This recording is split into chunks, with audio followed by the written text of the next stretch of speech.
Hi everybody, how you doing? Hi, I'm Deputy Cazares with the Riverside County Sheriff's Department. We were asked by RippleFX to come out here and speak to you about bullying. You're going to have to forgive me. I'm going to have to be reading off of this. As a school resource officer, I'm used to dealing with people one-on-one, especially in bullying situations. So before I get into that, let me just kind of tell you a little bit about myself. Again, I'm Deputy Christopher Cazares. I've been with the Riverside County Sheriff's Department since 2005. It's when I started the academy. After graduating the academy, I was put into a jail, and they finally paroled me after about 16 months, and then they put me out on patrol. After I went out to patrol, I went to the Hemet Station, San Jacinto Station, and I'm currently assigned to the Paris Station. Was on patrol for a short time, and now I work as a school resource officer there. I actually work as a school resource officer in a continuation school. Does anybody know what that is? Okay, so basically what we have is a lot of the kids at the other schools that decided that they either wanted to be a bully, they wanted to not pay attention, didn't want to do what they were told to do, and they ended up basically at my school, and that's where I deal with them. So I have about 70, 80 students that just decide all the time that they don't want to pay attention. So, well, the reason that I'm here is I'm here to speak to you about the subject in bullying. In society, the subject has become more and more prevalent, and over the last several decades, we've kind of noticed a trend that it's been increasing. Personally, as a deputy, I haven't seen that it's been increasing. I've just seen that we become more aware of it. It's in that responsibility of being able to come in front of the public and speak to everybody about this subject that I'm here tonight. Again, you have to forgive me, used to dealing with people one-on-one, but I want to give you the definition of bullying before I continue on with this, okay? In the Webster's Dictionary, defines a bully as a noisy, blustering person, more insolent than courageous, who threatens, intimidates, or badgers people who are smaller or weaker than he or she is. It's an insolent person and a tyrannical person. In definition, the way that I see that is it's somebody who is just basically wanting to get something over on you.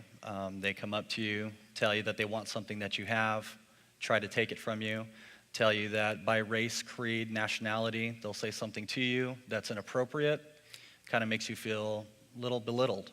A lot of people in those situations don't exactly know what to do. What we have is there's actually 4 basic types of bullying. They're going to be physical, verbal, intimidation, and emotional. Now, the thing about this is most of bullying will end up at some point in the emotional category. It's where it makes everybody feel. It's how everybody feels. So let me give you just a little bit about what each of these are. In the physical, this type of bullying includes hitting, kicking, pushing, biting. It's unwanted physical contact of any kind. And this type of behavior with the physical aspect of bullying, this is usually when people get bullied to the point where they get in fights, they get beat up, they get hurt, they'll get threatened. Somebody will threaten them, tell them, you know what, I'm going to beat you up, I'm going to fight you after school, I'm going to find you. So the entire day you're kind of sitting there wondering what's going to happen, wanting to tell somebody. One of the unfortunate things that we see as deputies is there's a disconnect between students, young adults, juveniles who are in elementary school. They don't come to us right away. They need to come to us and they need to tell us what's happening. Unfortunately, they don't come to us right away because of the fear of bullying again. They don't want to be beat up for telling on them. They don't want their friends to think that they're a snitch, which is what we hear quite a bit. And unfortunately, it allows the cycle to continue. We can do a lot more as adults, deputies, school resource officers, as parents, guardians, teachers for these situations more than you'd think. I personally would like to see parents, teachers, guardians, everybody a little bit more involved. A lot of this tends to fall to the school resource officer, to the police officers, to try to deal with the situation. Not every situation becomes illegal. It doesn't become something that we can charge somebody with. However, with the physical aspect of it, it does get to a point where you can be charged. People can go to jail for it, even as young as 13 years old will end up going to jail.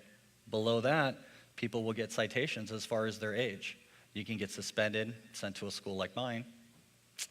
There's actually several things that can happen that is very necessary, that if this type of bullying is happening, especially to you, you need to go and you need to tell somebody about it. That way we can better deal with it.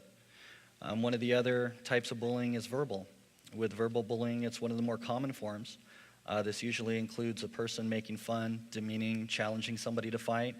Usually that'll happen in front of a group of people trying to demean them in some way. Examples of verbal bullying, are telling someone they are ugly, you don't like the way they dress, you want to beat them up because of the way they look. This type of bullying can also be as bad as threatening to stab, shoot, or kill somebody. This is actually a subject that's a little bit more difficult to talk about. The physical aspect is kind of cut and dry.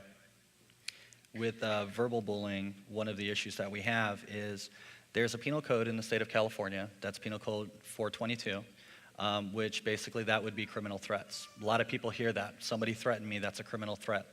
It's not exactly what that means. What it usually means is that somebody has threatened to stab, shoot, or kill somebody. In schools today, that is taken extremely serious by law enforcement.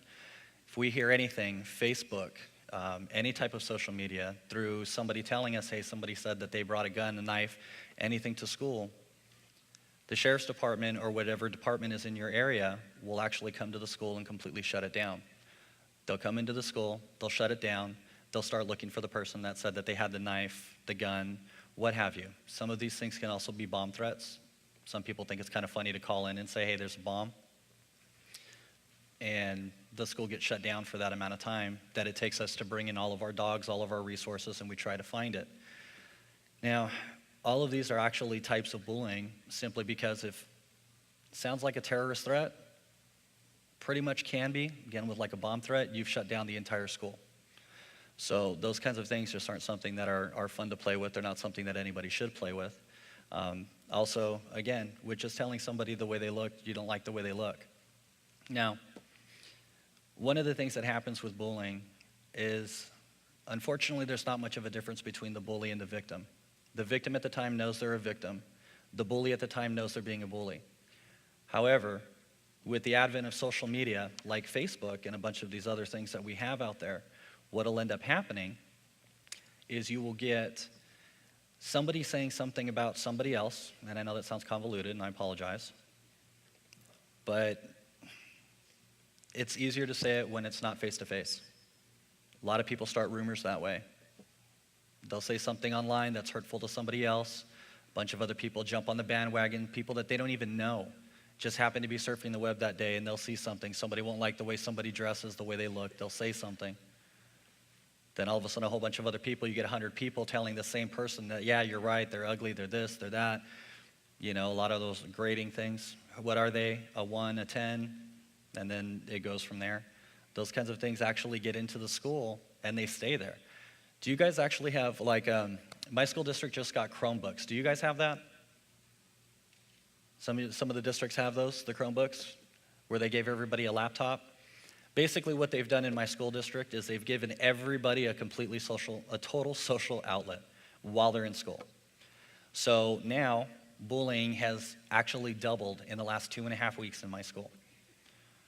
Just because now everybody can talk bad about each other without anybody else saying anything. So another type of bullying is intimidation.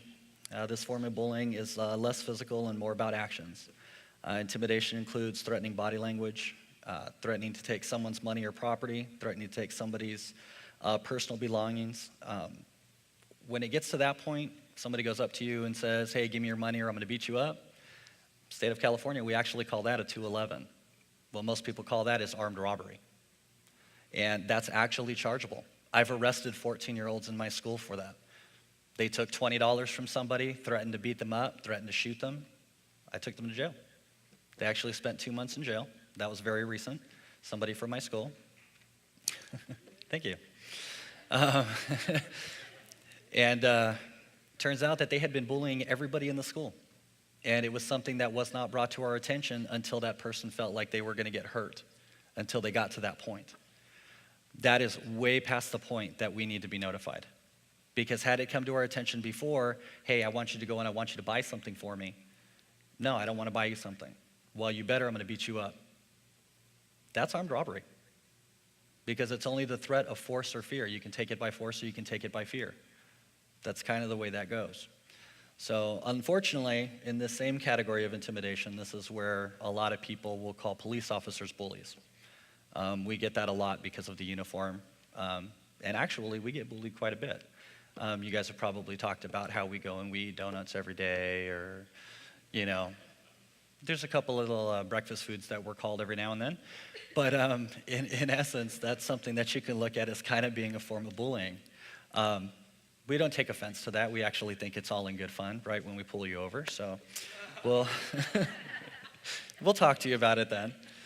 But, you know, this type of bullying can actually be up to the point of if somebody stands in your way and you're trying to walk down an aisle and they stand in your way. That's a form of intimidation.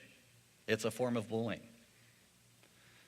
A lot of this stuff, again, like I said, it tends to go into the emotional aspect of it because we have quite a few, and I'm going to go over them here in a little bit. We have quite a few statistics that basically show how bullying can keep people home. Every 7 minutes in the United States, in our schools, and even outside of our schools, it basically just happens every 7 minutes constantly. Somebody is bullied in one form or another. That form of bullying actually goes sometimes from the kids back to the parents. Meaning if the parents, guardians, teacher tells you to do something, you don't do it, you start telling them something back, what are you going to do? I don't have to do that. You're actually bullying the teacher. That's why I'm saying the lines between bullying with a teacher, or excuse me, with a bully and the actual victim, they're not as clear as everybody would like them to be. It's what makes it so difficult for us to get involved.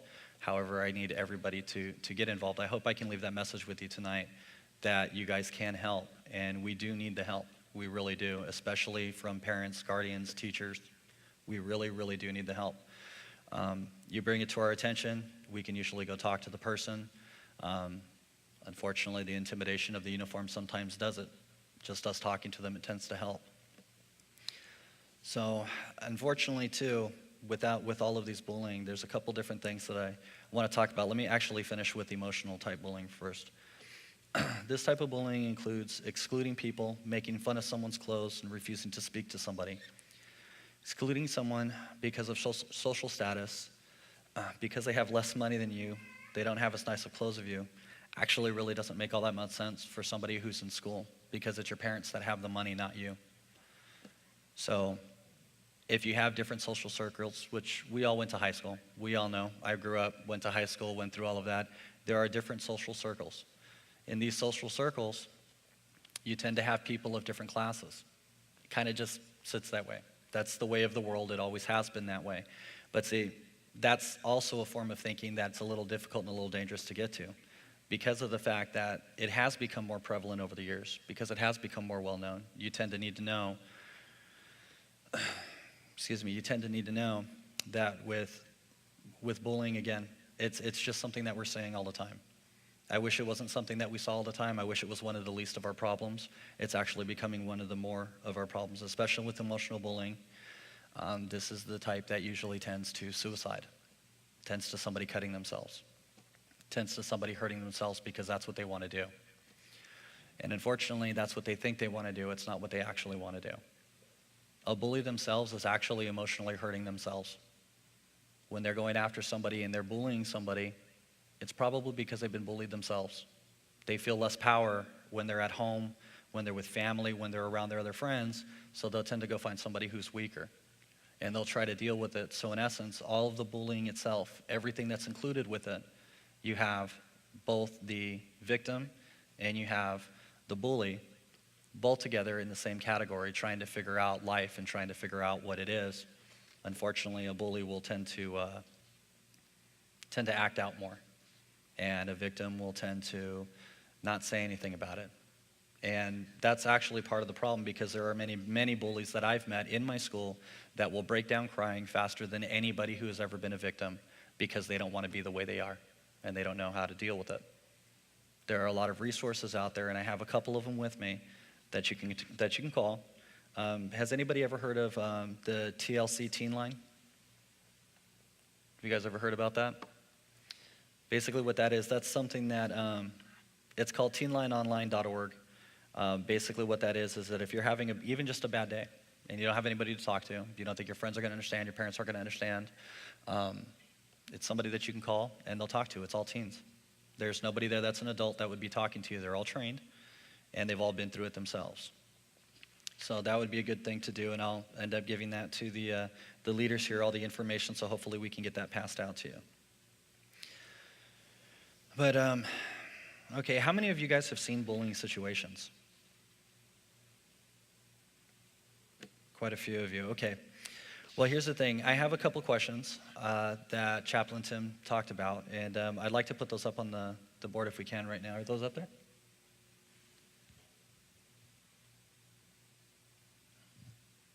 Okay. So the first question that's up there is, how many of you feel that you've been bullied? You don't have to show me, just kind of reading that out. Basically, the statistics that we have on that, the statistics show that 1 in 7 students has either been bullied or is a bully themselves. This means in every school, every 7 minutes, a form of bullying is taking place across the United States. 3 out of 4 students will be bullied by the time they graduate high school. Those are the current trends that we're seeing right now. They're actually on the rise, so it's not something that seems to be slowing down right now. Another question that I have up here is, how many of you have seen someone else bullied?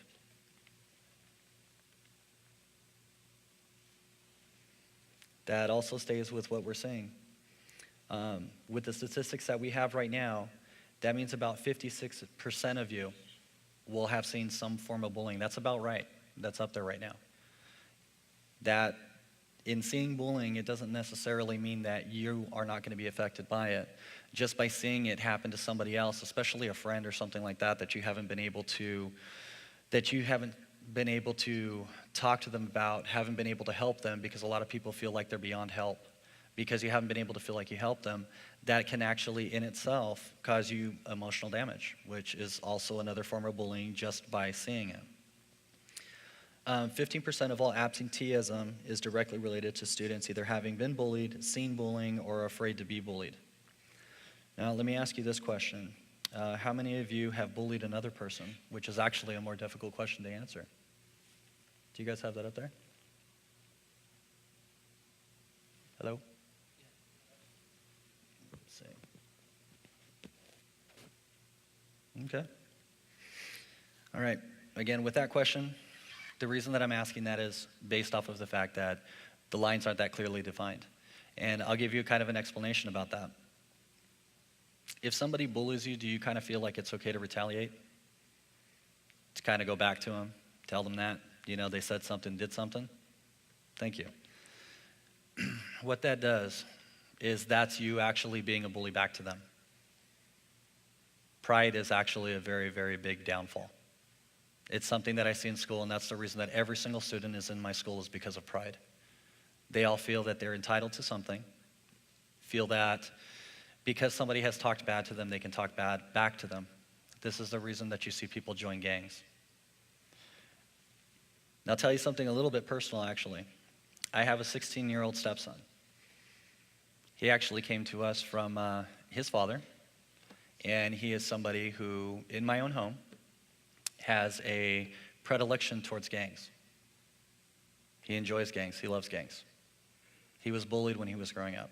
Wasn't something that I knew about. It wasn't something I was able to deal with until now. But him being bullied, he really does not like law enforcement. He's very vocal about it pretty much on a daily basis. We have our issues in the home, but in the end of it, I actually see a good, very, very good kid. I care about him a lot. I love him. I see where he's going with that. This is one of the things that I've asked him. I actually went through a lot of this with him. After we got to the question of, have you ever bullied somebody else? His answer was no. Went through a couple scenarios with him. He found out that he himself is a bully. So now we're working on that. That's actually happening this week, so we're kind of learning with all of that. Okay. This one's very important to me. Do you feel parents, school officials, group leaders, police can help with the bullying situation? Beautiful. That's actually the point that I want to leave everybody with tonight. I'm very, very happy that you guys all think that we can help with that. It is something that we can help with. I wish it was brought to me more often. I wish it was something that we could deal with and just get rid of it. Unfortunately, it's kind of a way of life. There's always going to be bullies. There's always going to be bullying. But hopefully, your youth group leaders, parents, teachers, guardians, the pastor here will be able to help you with that. They'll be able to help you to move forward with that, to see ways to be able to deal with it. Now, after talking about all of these, let me ask you, well, it's more of a rhetorical question. So what to do when bullying has occurred? Do some of the schools here, I wish this was a question that I actually thought about, do some of the schools around here or some of the youth programs here, do they explain to you guys what to do with bullying when something has happened? Yeah? What did they tell you? Is that from your school or? Okay. Is that something that anybody's done at your school? Not that you know of? Okay. All right. If you're bullied, especially at school, the first thing that you have to do is you have to go talk to a teacher. You have to talk to a campus supervisor. You have to get it brought to the attention of the people that are in charge. That is going to be the most difficult thing for you to do because it looks like you're telling on somebody. Most teachers and police officers that are in the school will understand that there is a need for it to be quiet, that you don't want anybody to know. We'll end up talking to you in private, finding out what's going on. Unfortunately, the situation has to come in the light, and everybody does have to know about it, meaning you and the other person. More than likely parents and all of the school officials. That way we can actually fix the situation, get you out of the class, change where you're at, do something that will get you out of that situation. That way we can deal with it. That's actually the first step. The second step is if you don't feel comfortable going to any of the teachers or anything, you go to your parents, you go to a guardian, you go to a police officer and you tell them what's happening. You tell them that you need their help. In the past, it's been seen that teachers, parents, police officers haven't dealt with this situation the way they should have. And in truth, it's something that we're catching up to because it's always been seen as kids being kids. And that's just the way it is, and that's the way you grow up. It's the way I grew up. I was always told that if there was a bully, you just got to deal with them. You got to go back to him and you got to deal with them. That's not true anymore. Now you end up dealing with a lot more gang violence. You end up dealing with a lot more gangs, a lot more people coming forward that want to fight instead of do that. One of the things that I'm not understanding too, because I try to understand all of the aspects of my kids at my school, but one of the aspects of what I'm trying to understand is we have a thing where they call it, it's not a fight club, but basically that's all it is. There are kids that get tired of each other and then they go and they fight each other and then they come back to school the next day like everything is fine. For the kids that aren't involved in that, feel extremely bullied by the kids that are doing that because they feel intimidated that if they disagree with them in any way, shape, or form, that they're going to have to go and fight them after school. And it's going to be in front of everybody. This happens quite a bit at my school. I end up having to drive around all the time and trying to stop them from doing that. One of the things that we have here, like I was saying, and I actually, you know what, at this part, I think I'm going to end up giving to the pastors and youth group leaders all of this information for the Teen Online and places to be able to discuss. Again, I'm used to a smaller venue. I'm used to being able to talk to somebody one-on-one and actually getting questions answered back to me. So that way we can talk about it. But there is one thing that I do need to talk about that can become a form of bullying, but it's not. And this is becoming more and more prevalent with the youth of today, which is sending pictures, very inappropriate pictures of yourselves to your friends, boyfriends, girlfriends, somebody you think cares about you. Most of the suicides that we've seen in Riverside County, especially with young women, has been because of that subject, because something has been sent to a friend, boyfriend, social media, and then it gets posted on everything when that doesn't work out. As young adults, it's not something that you want to do. It goes immediately to the emotional part of it, and it usually ends to an immediate downfall. Because I'm going to tell you this right now.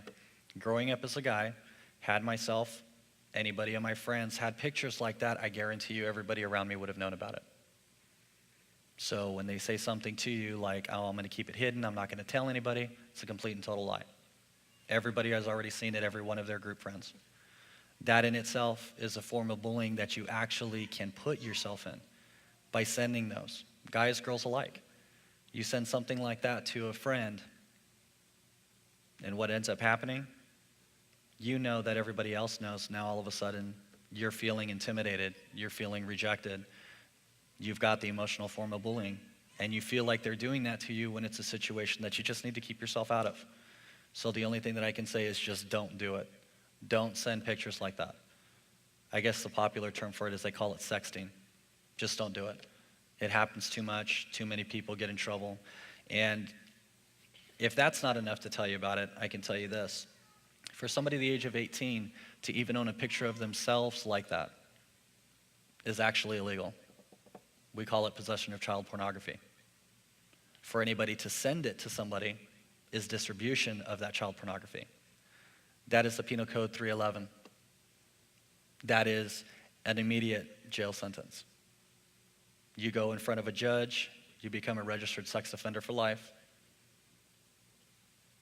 and it's just not a place you guys want to be in. So just do me a favor, listen to me on that. If you don't hear anything else, listen to me on that. Just don't do that. It is not worth it. Don't do that. So with that, I want to thank RippleFX for inviting out the Riverside County Sheriff's Department. And I want to thank you guys for inviting us up here and inviting me up here to speak to you. I really appreciate it. You guys have been a great crowd. Thank you.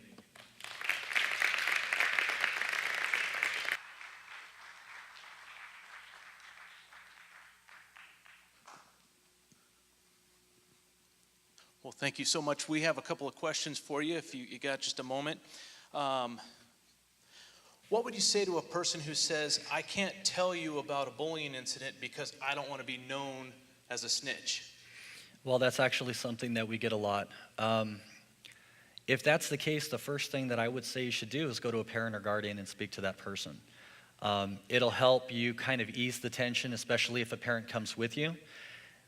To stop a bullying situation, it does have to be known to the other person that something is being done. It can be done very quietly. I do it all the time, actually.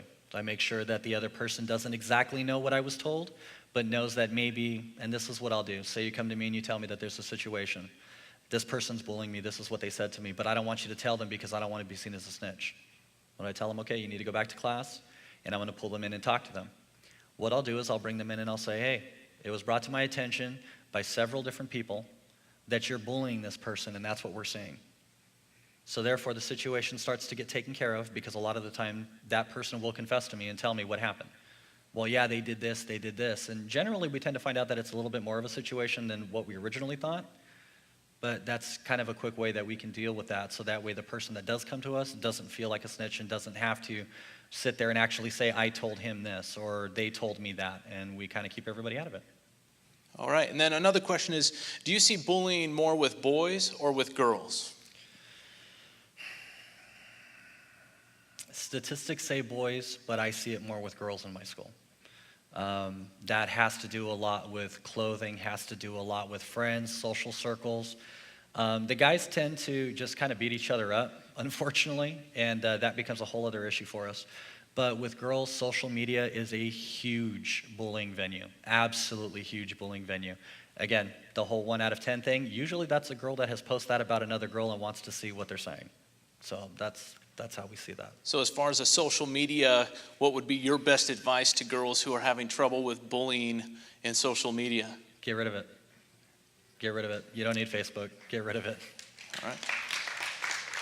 How is it that students can be proactive in encouraging other students to not be involved in bullying?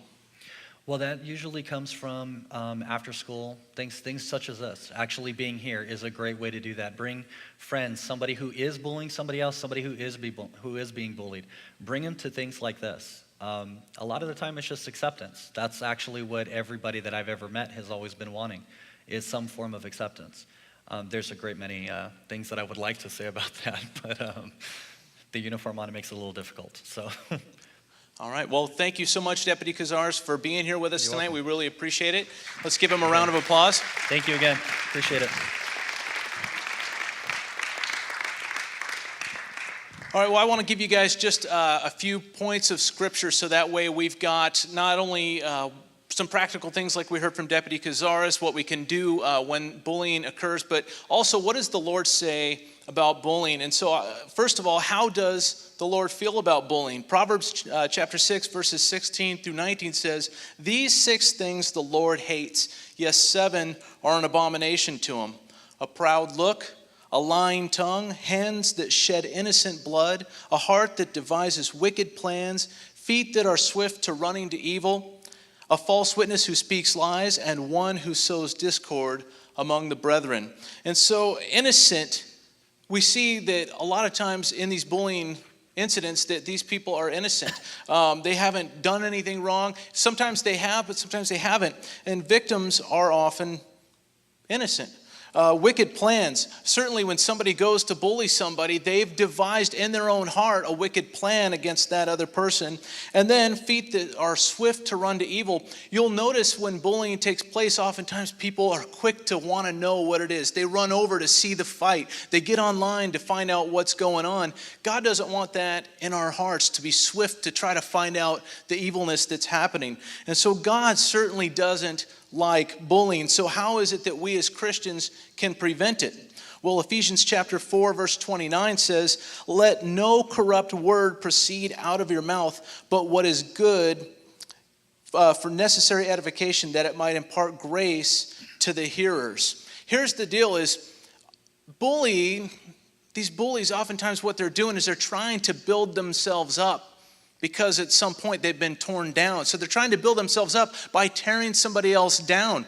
Well, if we as believers can be very proactive in building other people up, encouraging just if somebody sees us as that type of person that's always building people up, we can help that bully by building them up. Maybe their confidence has been torn down, and we can be proactive by speaking into their lives and encouraging them.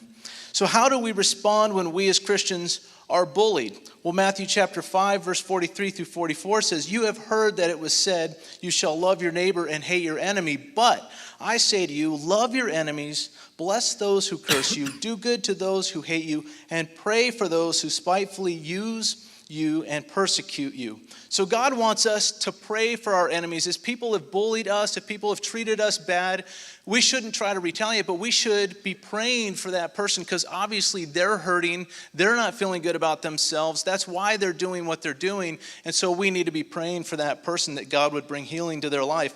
Also, Psalm 18:3 says, "I will call upon the Lord who is worthy to be praised, so I shall be saved from my enemies." So not only praying for your enemies, but pray for yourself in that time when something bad is happening to you, that God would deliver you from it. And finally, along those lines, Romans chapter 12, verse 17 through 19 says, "Repay no one evil for evil. Have regard for good things in the sight of all men. If it is possible, as much as it depends upon you, live peaceably with all men. Beloved, do not avenge yourselves, but rather give place to wrath, for it is written, 'Vengeance is mine, I will repay, says the Lord.'" And so just as Deputy Cazares says, don't try to go out and take vengeance for yourself. Don't try to repay evil for evil, but just allow God to do his work, and God will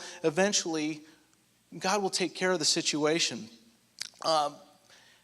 Fourthly, how is it that we can help someone else who's being bullied? Psalm 82 verse 4 says, "Rescue the weak and the needy, deliver them from the hand of the wicked." And so we should be proactive in taking a look at situations that are going on in our lives. As we see people being bullied, let's be proactive to step in there and let somebody know, report it to a deputy, report it to a parent, a teacher, somebody that can take care of the situation. Maybe that person's too afraid to do it themselves. We can step in and help rescue that person.